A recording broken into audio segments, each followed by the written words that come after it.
بسم الله الرحمن الرحيم পরম করুণাময় অতি দয়ালু আল্লাহর নামে শুরু করিতেছি।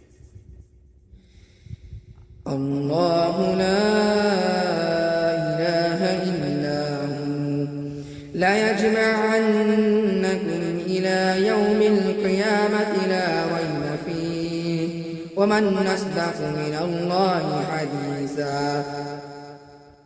আল্লাহ তিনি ছাড়া অন্য কোনো প্রকৃত ইলাহ নেই। অবশ্য তিনি তোমাদেরকে কিয়ামতের দিন একত্র করবেন, এতে কোনো সন্দেহ নেই। আর আল্লাহ যে বেশি সত্যবাদী কে।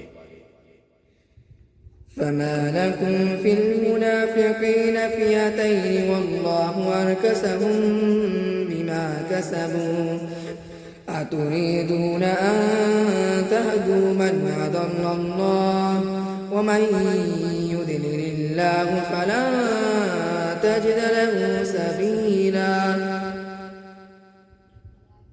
অতঃপর তোমাদের কি হলো যে তোমরা মুনাফিকদের ব্যাপারে দুদল হয়ে গেলে, যখন আল্লাহ তাদেরকে তাদের কৃতকর্মের জন্য পূর্ব অবস্থায় ফিরিয়ে নিয়েছেন। আল্লাহ যাকে পথভ্রষ্ট করেন, তোমরা কি তাদের সৎপথে পরিচালিত করতে চাও? আর আল্লাহ কাউকেও পথভ্রষ্ট করলে